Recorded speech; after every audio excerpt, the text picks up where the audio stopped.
E é isso que a gente faz, buscar trocar, substituir materiais, tanto para deixar os dispositivos mais sustentáveis, né, que não agridam o ambiente, e também que o preço possa baixar, mas não perca a qualidade e a eficiência desses materiais.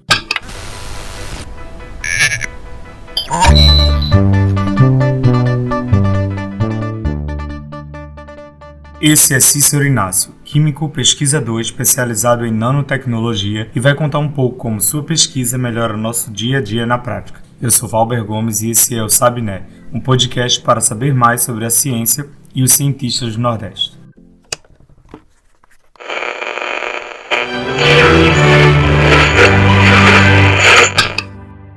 Cícero, para a gente começar, por favor, se apresenta e me conta um pouco sobre a sua trajetória acadêmica e também como você se interessou pela área da qual você trabalha hoje.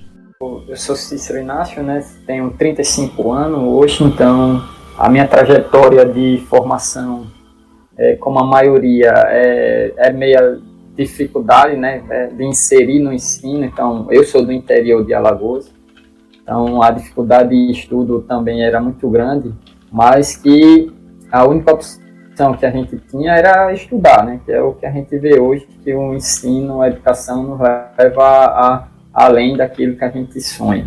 Então, comecei a ter curiosidade, então sempre estudei em escolas públicas e apesar da minha formação hoje atual, né, depois falando um pouquinho, é muito curioso porque a gente não tinha aula de química, essas aulas específicas, né? Era uma aula mais geral. Quando chega no ensino médio a gente começa a ter uma disciplina mais específica, porém onde eu estudei, no interior, não tinha tanto essa parte de química, física, mas eu sempre fui curioso, né? Então, eu queria saber como as coisas funcionavam, como as coisas eram feitas. E foi quando eu comecei a pensar essa parte de estudar química, né? Eu sou formado em química, eu tenho mestrado em nanociências e materiais avançados e o doutorado em ciências de materiais.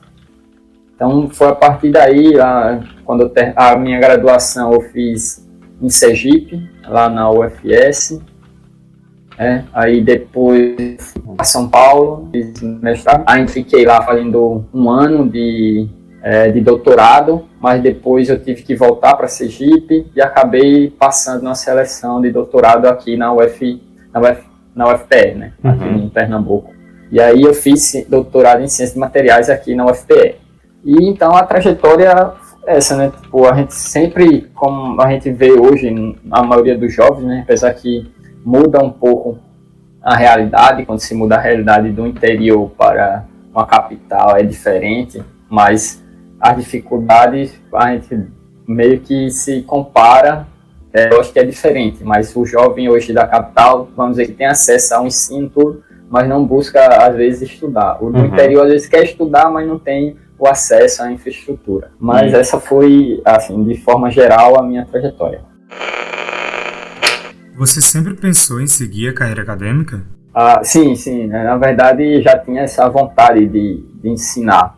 Apesar que eu confesso que eu gosto mais da pesquisa, mas eu sempre quis passar aquilo que eu estava aprendendo, né, para os outros. Então a carreira acadêmica era o ponto focal ali, mas que a pesquisa, mas a gente sabe que a pesquisa no Brasil hoje, somente a pesquisa, não tem tanta ênfase, né, como é fora. A gente precisa ter essa parte, um professor hoje universitário ele tem que ser pesquisador e também atuar como professor.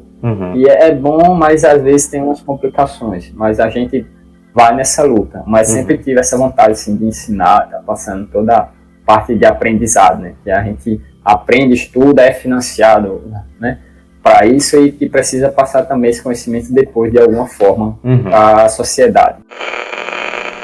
Para os ouvintes que não estão tão familiarizados com o termo, você pode explicar para a gente o que é nanotecnologia? Porque para mim, quando eu escuto a palavra, eu só consigo pensar em filme, de ficção científica, coisas assim. De uma forma geral, parte desses princípios aí, né? Lógico que aí o cinema dá uma valorizada, mas é o que a gente atua atualmente. Aqui, de uma forma geral, né? No CETEM, a gente atua com 3 linhas gerais, que é a parte de biotecnologia, nanotecnologia, que é a que eu atuo, e também tem a parte de computação científica. A parte de nanotecnologia aqui no CETEM, ela é supervisionada e liderada pela doutora Giovana Machado, que também é diretora aqui do CETENI. E nesse grupo de nanotecnologia a gente tem, são 4 subgrupos, né, que aí atua na parte de biomateriais. Então esses materiais são desenvolvidos para aplicação em implantes, né, córnea artificial, colírios. Tem a parte de tratamento de efluentes, que é onde atua no tratamento de efluentes, descontaminação de água. E tem a parte de energias renováveis, que é a parte que eu estou inserida, que a gente trabalha tanto no desenvolvimento de células solares, que é o laboratório que eu trabalho, como a parte de produção de hidrogênio verde.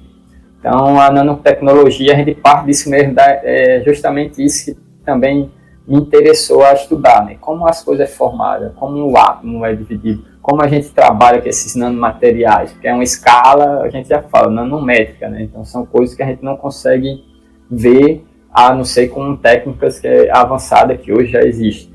Mas aí eu atuo nessa parte de células solares, que aí esses materiais que a gente desenvolve aqui, ele tem a propriedade de absorver a luz e converter em energia elétrica. Então a gente parte não só para materiais para células solares, né, que a gente chama, mas esses materiais também são semicondutores, né, que a gente chama a classe de materiais, que são aplicados na parte de desenvolvimento de circuito, eletrônica, computador. Então é toda essa parte que você falou mesmo, dessa parte de ficção científica. Então tudo isso hoje é trabalhado, estudado, devido aos pioneiros que começaram a estudar justamente essa parte aí também. Me conta como você faz o trabalho na prática. Então, eu queria saber como a nanotecnologia é usada para desenvolver essas placas solares, por exemplo.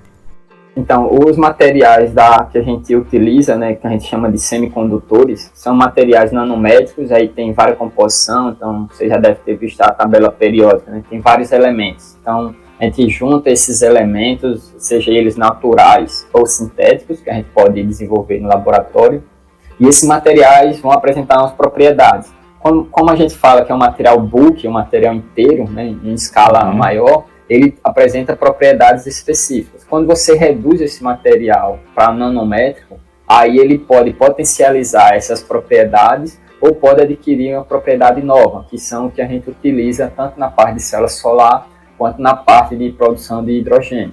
Quando a gente fala, você falou que vê as plaquinhas, né, solares, aquela fita preta, então ali é a tecnologia, na verdade, que é formada camada por camada. Então, as placas que a gente vê hoje comercial, ela é formada por um material que é o silício.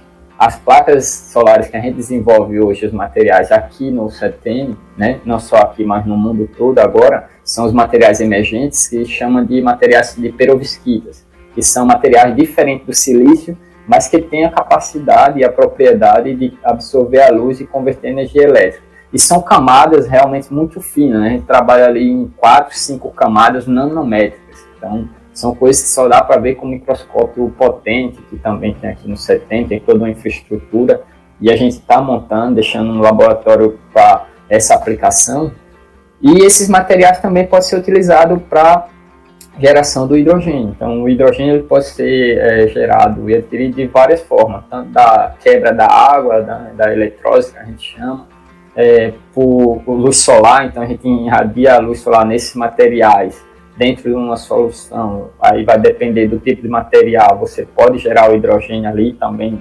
O mais comum, que a gente chama de hidrogênio verde, é aquele que seja formado a partir de uma fonte elétrica renovável, que seria a energia solar, e que esse hidrogênio fosse obtido da água, que aí você não tem poluição nem na parte de geração de energia, nem na parte de geração do hidrogênio. Qual o grande problema? Não vou dizer o problema, né? A oportunidade que os pesquisadores têm para trabalhar é que o hidrogênio precisa ser armazenado, então, tanto assim como a energia solar também. Mas o hidrogênio verde ele pode ser utilizado como combustível diretamente, a queima dele. Hoje já se usa hidrogênio em exploração espacial, em foguete, essas coisas já estão testando, tem carros, mas aí é onde a gente atua como pesquisador para baratear o custo de produção e utilização prática desses materiais, porque hoje a gente pode até pensar e falar, mas fica muito nessa parte de ficção científica, né? Então não é uma coisa que não é tão viável que eu e você não vai poder utilizar agora, né? A curto prazo, mas que a pesquisa continua avançando nessa área. Com o avanço das pesquisas desses materiais, a gente já consegue perceber o maior acesso a eles, né? As placas solares, enfim. Isso tende a se tornar cada vez mais comum e mais barato no futuro. Tem. Isso é uma corrida não só aqui no Brasil, mas é uma corrida mundial, né? Mas a gente já vê hoje os resultados da pesquisa, não só em célula solar, mas com o avanço da nanotecnologia, a própria cirurgia, a medicina. É lógico que o custo é muito alto, mas com essa abertura e o avanço da pesquisa, meio que forçou o mercado a abrir mais a concorrência, a flexibilizar os preços, né? Como a questão das placas solares. Hoje está muito caro, mas hoje você já tem um acesso maior, já tem uma instalação maior no Brasil e no mundo. E é isso que a gente faz, buscar trocar, substituir materiais, tanto para deixar os dispositivos mais sustentáveis, né, que não agridam o ambiente, e também que o preço possa baixar, mas que não perca a qualidade e a eficiência desses materiais. Obrigado, Cícero. É muito bom entender como é fazer ciência na prática e que sim, é possível fazer ciência do Nordeste, né? Isso, com certeza. Esse é o ponto-chave, né? Que às vezes a gente encontra uma dificuldade e acaba não falando da dificuldade. E aí, se você não fala, não vai ter como lutar quem luta ou quem busca e corra atrás das coisas. Mas que realmente é possível em todas as áreas aqui no Brasil e no Nordeste, né? Inclusive. Pode ir para o Sul, tu tem excelentes pesquisadores também, mas o Nordeste tem, né, mentes brilhantes na pesquisa. E que o intuito é esse, é desenvolver e aplicar e gerar crescimento local e nacional também, lógico. Que assim você evita um pouco a fuga, que a gente chama fuga de cérebro, né? Que a maioria vai para fora e você acaba adquirindo conhecimento aqui, aplicando lá fora e, lógico, não quer voltar. Né? E é isso, eu quero te agradecer pela participação no podcast. Te desejo muito sucesso na pesquisa. Muito obrigado, amigo. Excelente, é muito bom ter essas plataformas, né, essas bases e a divulgação e o papo mais correto, né, mostrando não só o sucesso, mas também as dificuldades que você encontra, né, que a gente não pode só vender e dizer que é bom, tal. Não, vai ter dificuldade, mas que é possível chegar lá e fazer um bom trabalho sim, e devolver esse trabalho, né, para a sociedade, que é o melhor que a gente faz. Esse podcast foi financiado pelo CFJ e pela MEP. A apresentação e produção é minha, Valber Gomes, com colaboração de Aimee Araújo. Edição de som, Vicente Diniz. Você encontra a transcrição desse episódio na íntegra no site do Sabine, www.sabine.com.br.